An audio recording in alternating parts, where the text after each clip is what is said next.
Welcome everyone to Enabling Managers to Sustain a High Performance Culture. This session is brought to you by Pando and Hone. Pando is a performance platform designed for continuous progression, and Hone empowers your managers and rest of your organization with learning, coaching, and development. This is a recorded session, so we will not have a live Q&A.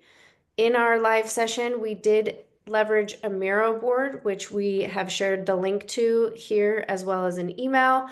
In that Miro board, you will find the session slides as well as additional resources that we've curated and provided for you to help you along with this particular topic. I'm Barbara Gago, the founder and CEO at Pando. Thank you for joining us. I'm excited to have this conversation today. A little bit about background on me. I've spent my career at the intersection of people, tech, and future of work. So as a CMO, brought companies like Greenhouse and CultureAmp to market. And prior to founding Pando, I was a CMO at Miro.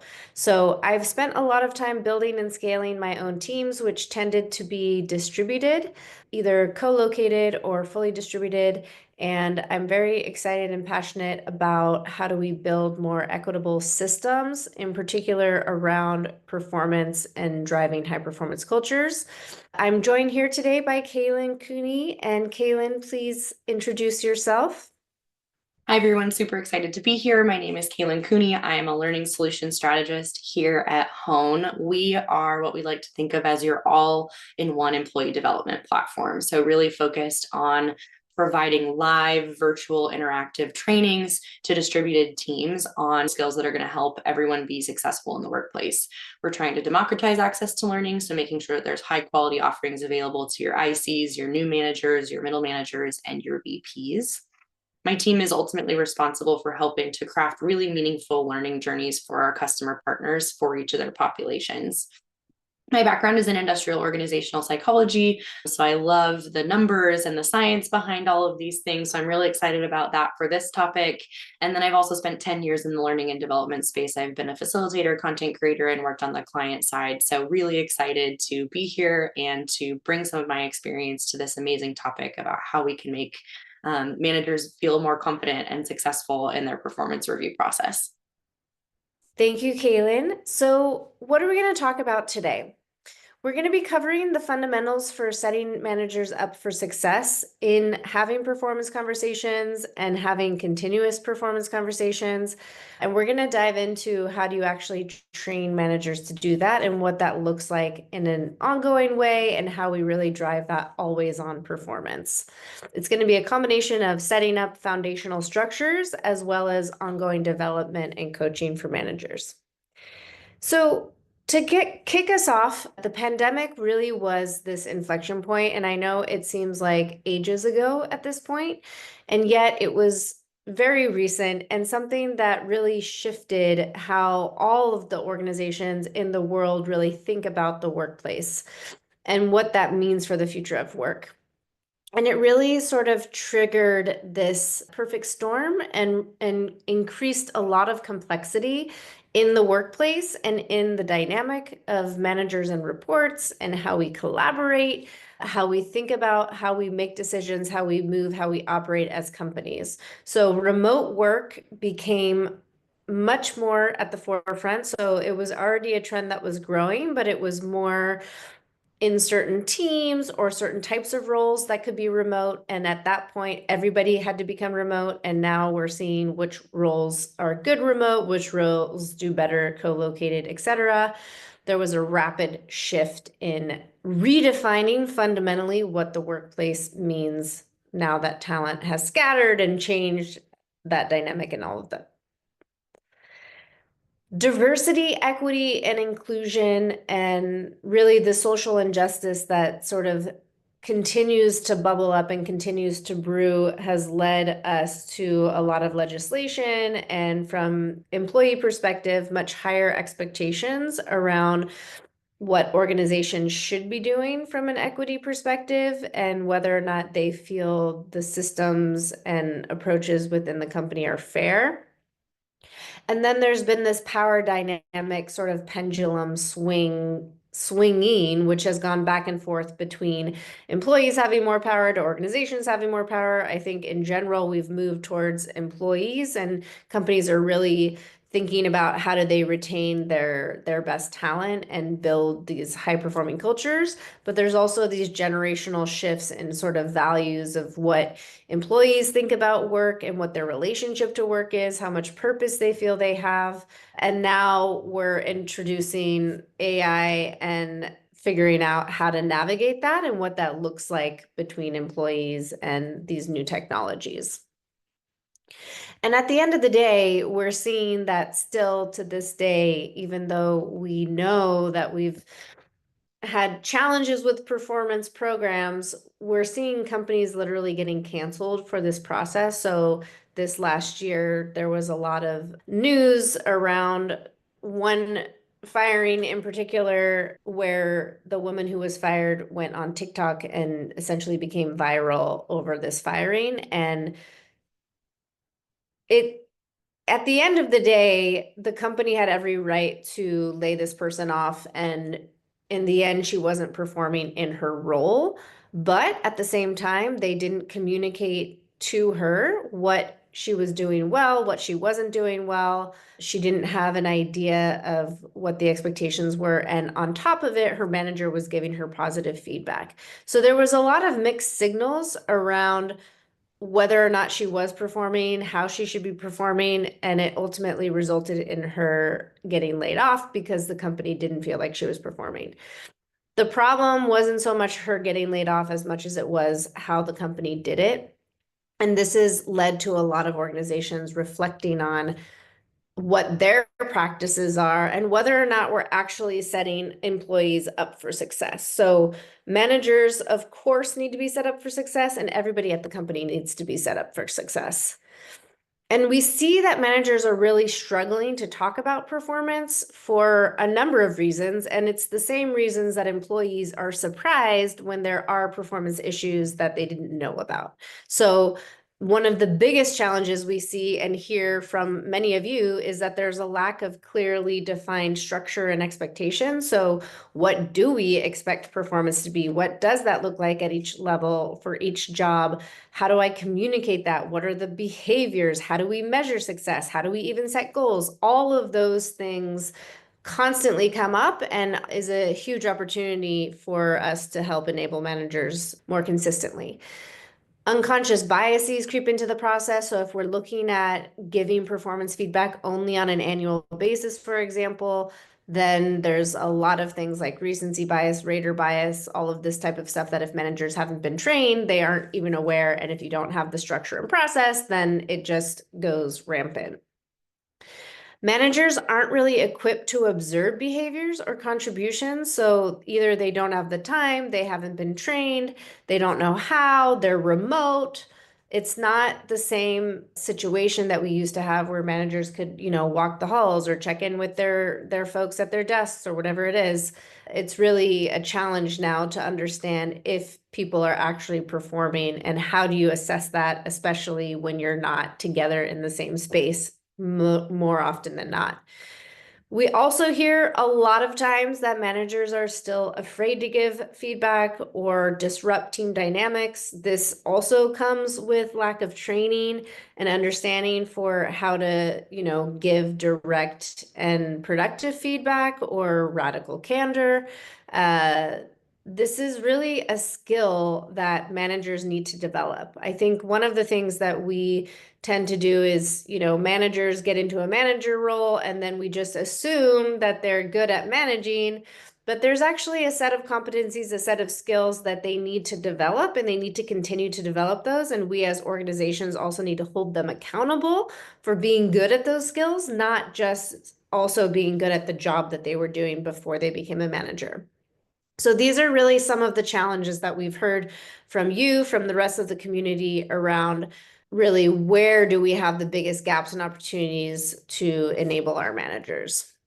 So in order to set managers up for success and really set the whole company up for success, We need to build a strong foundation for how we're going to measure and unlock performance.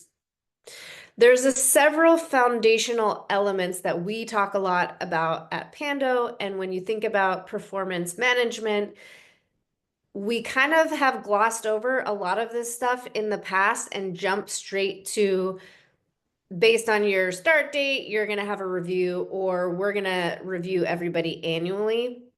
And we went from hiring people in a very rigorous way. We got really good at recruiting, competency-based recruiting, building a pipeline, comparing employees, reducing bias and subjectivity in that process. But then we kind of stopped there. And at that point, you just throw people over the fence, so to speak, and okay, now you're at the company, go perform, and a year we'll check in. So we kind of missed the boat on all of these foundational steps that kind of connects the dots between hiring people and how we're hiring them and what we're hiring them for and what level are we hiring them in at, to what that means from a performance perspective and how is that going to look over time on a weekly, monthly, quarterly, annual basis when we're looking at performance and setting expectations. So starting with standardized job leveling in architecture, I think this is something that more and more companies are working on because there's also that legislation that means we need to have clarity around our comp bands, and we need to have better explanations as to why people are in certain levels and how they're paid. But from a performance perspective, this is sort of step one. Career tracks by role. So really thinking through and fleshing out the manager role, the IC role. I think we've seen a lot of change in dynamic for managers versus individual contributors and reducing the number of managers within organizations. And if we do that, that's okay. But we also need to redefine that role and make sure that it's really a manager role that's focused on manager activities like coaching and developing those individual contributors. And if you are an individual contributor, do you have a career path at the organization? What does that look like? Can you continue to grow as an IC without becoming a manager? Competency-based frameworks are the thing that we've seen as the most effective for giving contextualized, structured, and relevant feedback around performance in a way that is less biased, less subjective, and more action-oriented to how are you aligning behaviors with outcomes that you're trying to achieve. And we're going to talk a little bit more about what that looks like, but that all standardized job leveling, career tracks, and competency-based frameworks really lay a strong foundation for setting clear and aligned performance goals. This can happen at the organization level, but it can also happen at the individual level and be tracked at the individual level, assuming you have these other pieces. Documentation and training. So where does all this live? Is it visible? Is it accessible? Is it integrated into how I'm working? And am I getting trained on a relatively regular basis? So individual contributors might be trained during onboarding, whereas managers are going to be trained on an ongoing basis. And Kaylin's going to be talking a little bit more about that. So standardized leveling is sort of the baseline where we need to get to when we think about performance, because this is one of the biggest challenges that I see with organizations who haven't done this or they're trying to evolve it. It becomes like an organic thing that happens where you just hire people based on title or what the manager thinks they need to hire at based on level because this is what the comp band is or whatever. But at the end of the day, leveling is what creates growth opportunities within your organization. It's a low-hanging fruit. If you add more levels, for example, you create more career steps. You don't have to add the budget. You can just, cut the levels into smaller pieces. But that's really creating the growth paths either for an individual contributor or manager.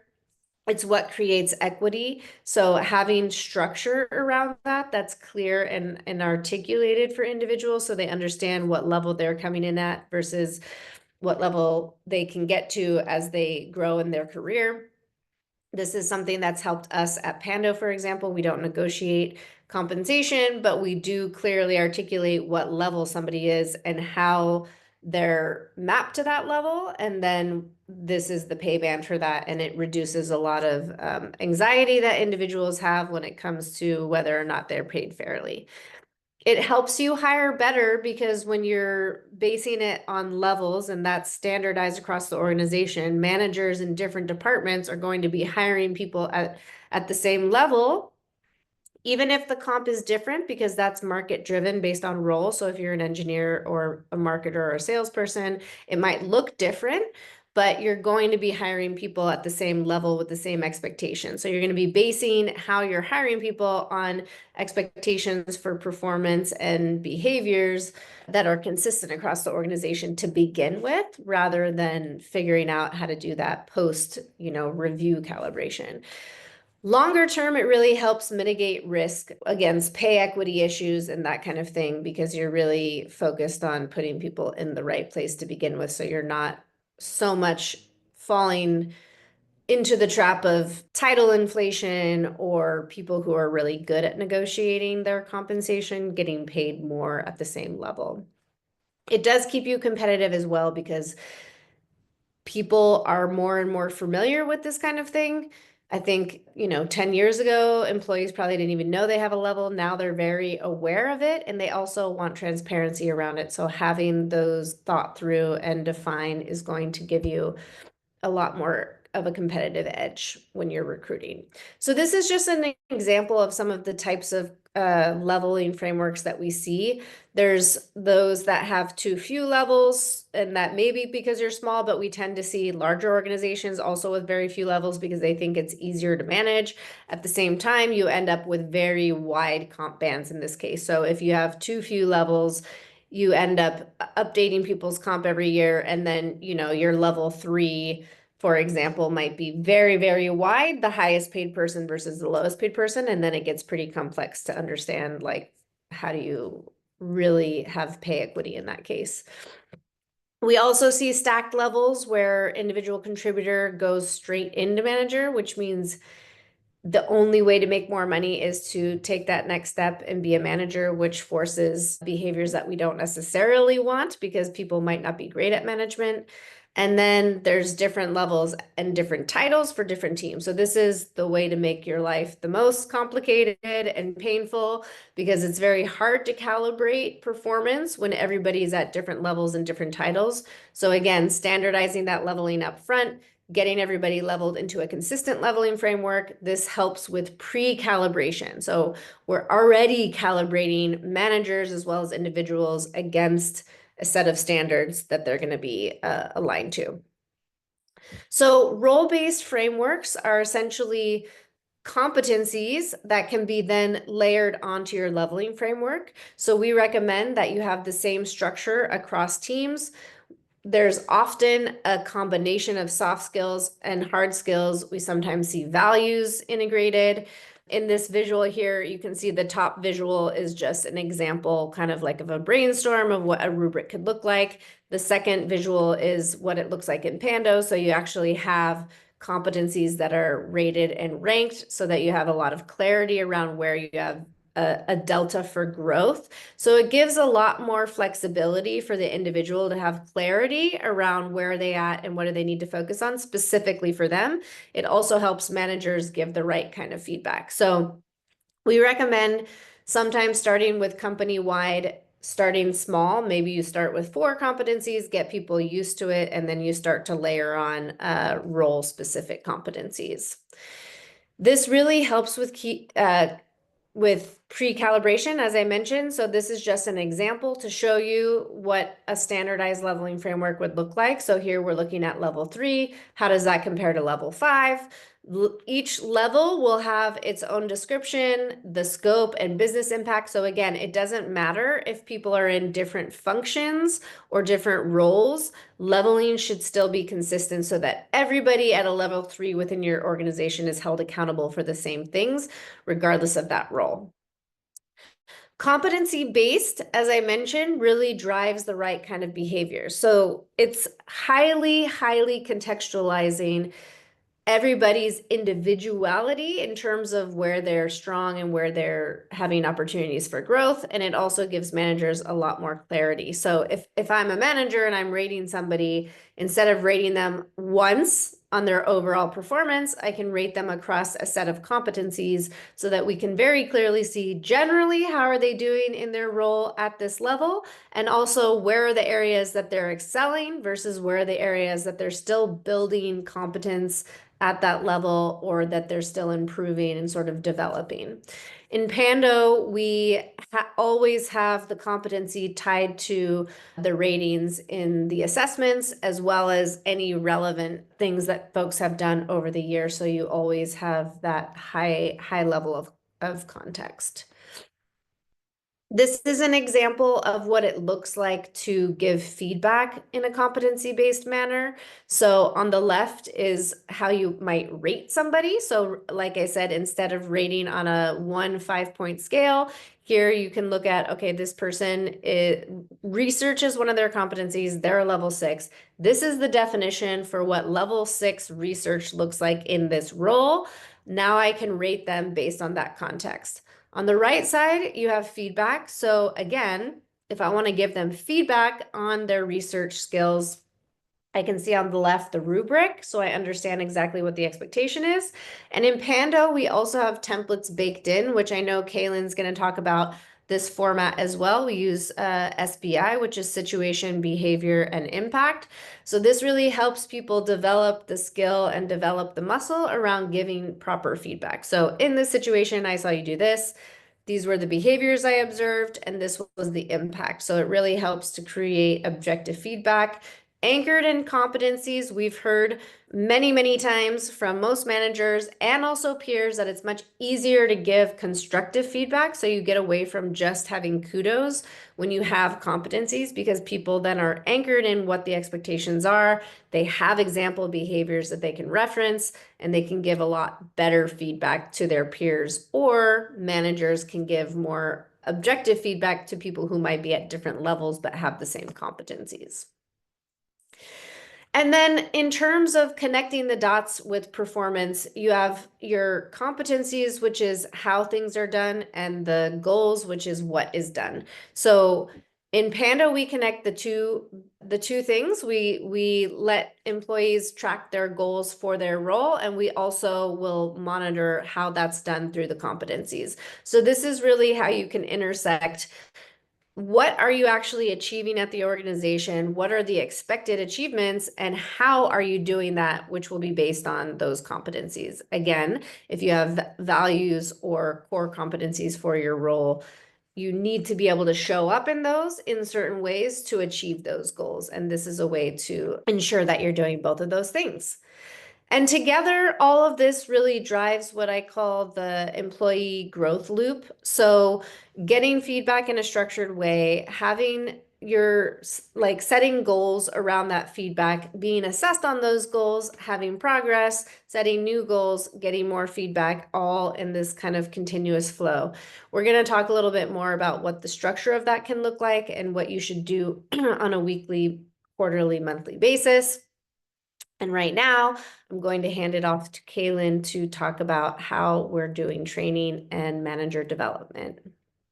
All right. Thank you so much, Barbara, for really setting the stage in terms of all of the important components that need to be in place before we start training on performance review systems. Really where kind of training comes in is that I think you can have all of the building blocks of a great performance management system in place and still be wondering why it's not working. And I think that's because without training and enablement on number one, why it's important for employees, teams, and the business to care about doing these things and doing these things well, and also how to properly use these things that we've created, they're going to fall flat for your managers due to lack of alignment, lack of buy-in, and user error. So we have a lot of opportunity as HR and L&D teams to come together and make sure that this experience is really meaningful through training.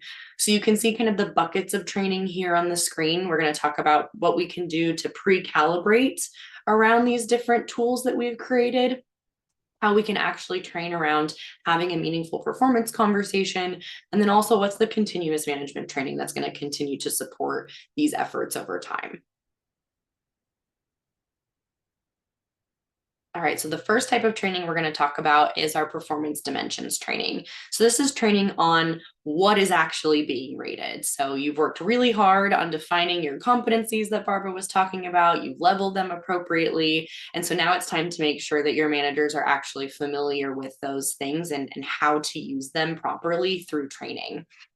Here, I think it's really important to know like a one pager or an email is probably not going to cut it. These things are sophisticated, they take time to understand deeply. And so, especially if you are launching new competencies, if you are updating your competencies, or if you're finding that people are misusing them in your performance system, this is the type of training that we want to come back to.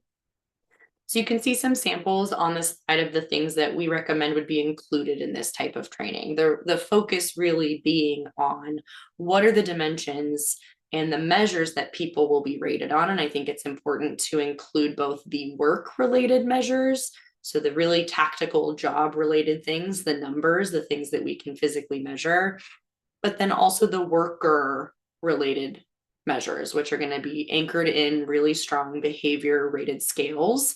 And that's going to provide you a really complete picture of performance and all of the dimensions included here. So again, the goal here is really to improve just the conceptual understanding of the competencies that we've built as a foundation for our performance management system. And the best way to get people familiar with those things is going to be through different case studies, able to actually practice seeing how these things are leveled across the models that you've created. Next, we've got frame of reference training.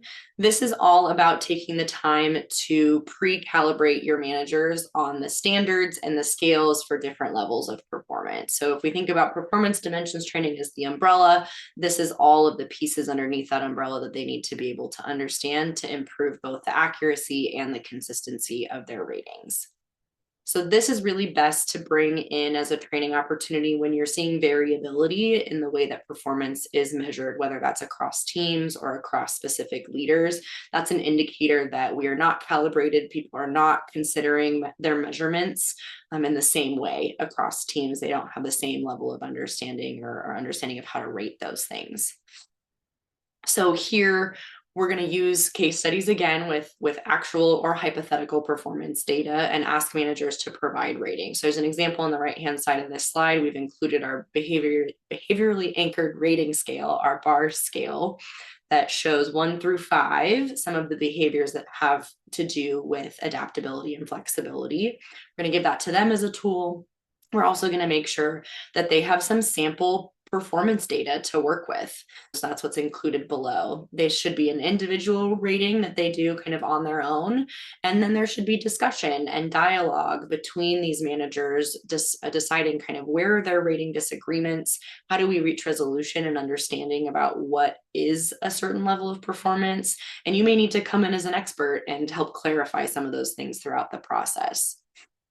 So ultimately, this form of training is going to be kind of your best friend when it comes to making sure that if you're doing post calibration, that there's a little bit more alignment between managers and their measures over time. We're just front loading some of the work here and making sure that this understanding exists beforehand and we're not having to do so much of it on the back end.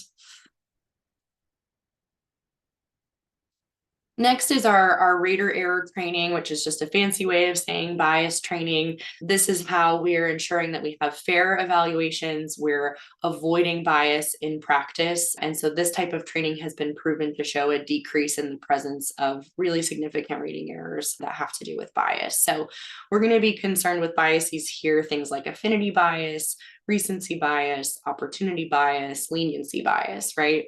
And we see this all too often where a manager might unconsciously favor an employee that they have really strong personal rapport with.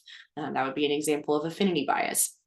Or they might inflate the scores for someone who has a project they completed that had high levels of visibility, right? And that's going to be an example of recency bias. And these are all things that we are subject to just because of our faulty memories, the ways our brains are programmed. It's nobody's fault. And so we just need to know that those things are present in rater performance, essentially, and make sure that we're providing training on how they can be aware of those things, number one, and number two, overcome them.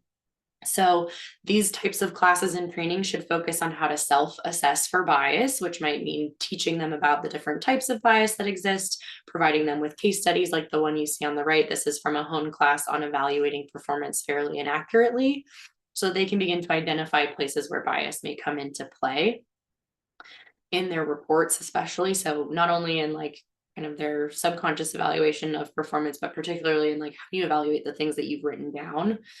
I know that there are AI tools now that are available to help assess for bias.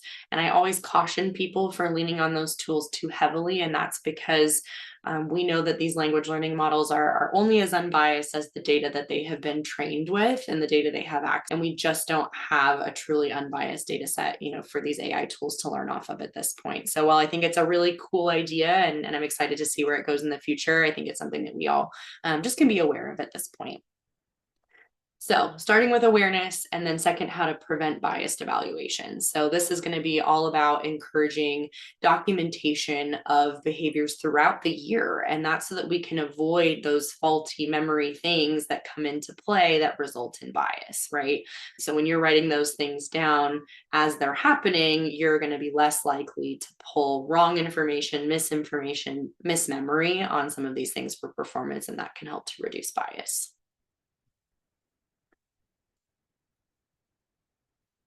Coupled with that is going to be the use of behavioral observation training. And so I think this is really interesting as a form of training because we assume that managers know what to look for when it comes to performance. But for those of us who've been doing this for a really long time, we know too that people are not always good self-raters of their own performance. And so if it's hard enough for us to evaluate our own performance and point to things that are really concrete, then how can we expect managers to do that for other people? So the root of this type of training is how can we actually improve the way that managers observe and interpret behavior? So they need to have a good understanding of what behaviors to be looking out for and how to document those things really accurately. So an example of ineffective evaluation or documentation might be, they didn't handle the presentation well. 6 months from now, when you're doing your official review, it's going to be really hard to remember exactly what components made you write that down. So something more effective might be that they struggled to address audience questions as they came up, even with thorough preparation. Right? That's so much more specific of a behavior and something that can actually be coached on as well. So this is all about pointing out the types of behaviors that are good to document, helping people actually practice rewriting behavioral observations so that they are better, giving them some samples that are really bad and asking them to make them better through the process.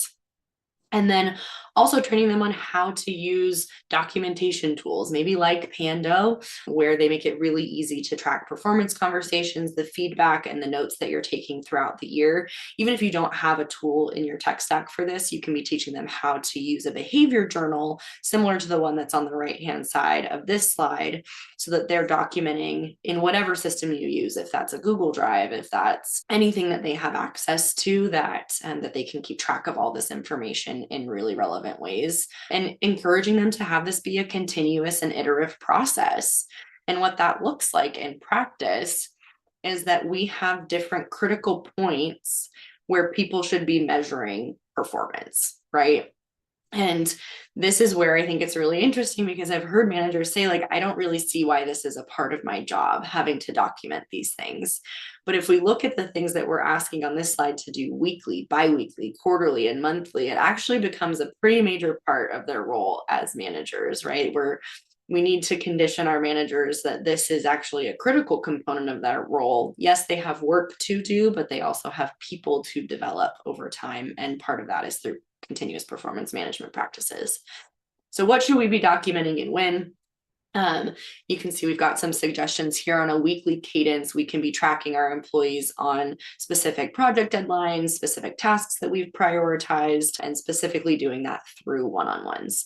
I think this is a really amazing way to kind of recondition or retrain our managers on how to leverage their one-on-ones as well. They should be checking in on progress on these things and providing continuous feedback, documenting these things, so that feedback when it comes 6 months from now during the formal review is not a surprise.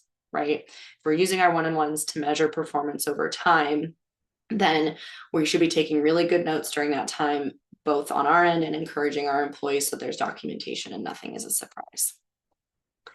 Another way that you can work is with biweekly sprints. This gives us really time-bound ways to look at what has been accomplished, what type of work, the amount of work, what has worked well and what hasn't worked well, even if you're not a product team or a engineering team. That kind of sprint-like style can provide some really awesome like check-in points for different types of performance. And then on a quarterly basis, we should definitely be checking in on things like OKRs, how those have trickled down to our team and our individual goals, and comparing those to our expectations or previous quarter's performance.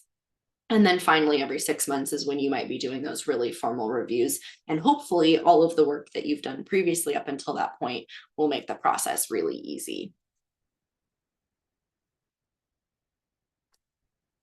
Next, we're going to get into the actual conversation. This is the part where I think it's like we can go through as many case studies as we want on, leading up to this point, but unless we provide opportunities for actual practice on a conversation, then these conversations are not going to be utilized to their full potential. So this training means that we need to go so much further beyond just the what needs to be measured and give people the time and the space to practice in a low risk environment. So something that is controlled, not with, their employees the first time they're having a performance conversation, and that they're able to get coaching and feedback from their peers or from us as a team on how they can improve those things. So we like to think of here at home that your performance conversation should be both a presentation of information, which I think is a pitfall where our managers get stuck, is sometimes it's like, okay, here's the information that I wrote down. I'm just repeating it back to you to check off the box that I've had this conversation, right? And so the way that we train about performance review conversations is that they should be that, a conversation. We often miss that part of asking for reactions. You can see the formula that we use in our class on how to run effective performance review meetings here on the slide. It incorporates different ways and times that you can ask for reactions depending on your style or the type of information that you're providing, how to navigate really emotional or defensive reactions, and how to ensure that you are action planning and that you have really clear follow-up steps, right? Because the performance review conversation should not end here. There should be clear points where you're checking in over the next couple of months. So we can arm our managers in this type of training with a very clear framework on how to lead these types of conversations. I'm a huge fan of frameworks. I think that they're really beneficial for a number of reasons. They're going to standardize criteria, which we have done kind of throughout this entire process. They're going to clearly define a process for consistency of experience across your managers and their teams and the way that their employees experience performance reviews. It's going to reduce confusion. It's going to be a better use of time. And it's also going to help reduce bias. So leaning into a specific framework that you can teach and not letting people just kind of free for all how they're going to have this conversation can be really impactful. And then, like I said, the most important part of this situation is going to be allowing time for role play. So give them real or hypothetical performance data and ask them to lead a performance review conversation with a willing volunteer, and use that time for them to reflect on what went well, what could be improved, and also to get coaching from other people. It's important for them to get feedback on kind of how things landed from an outside perspective. This will help make sure that they are more than ready to go into those performance review conversations and have a really great time. And last but not least, this is where we have the ability to sustain really long-term growth and development and build our managers into performance coaches that can do this work year round. And it's not something that they're just viewing as a documentation component, something they have to do. It becomes a part of just the way they manage and the way they work.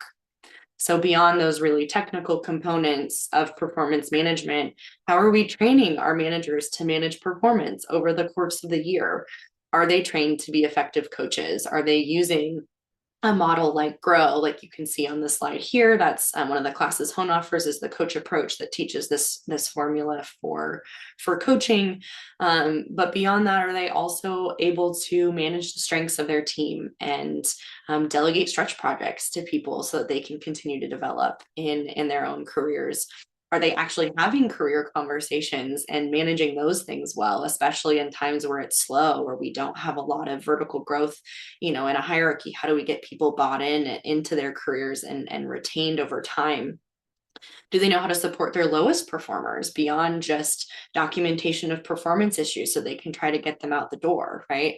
Are they going to be good supportive managers to all of their employees across the spectrum of performance? And we have to provide training on how to do that. I think we see time and time again that new managers, even if they were high performing ICs, does not necessarily mean they have the skills to be effective coaches, to give effective feedback, and to provide effective motivation techniques, all of these different things that are going to help them to create a really high performing team.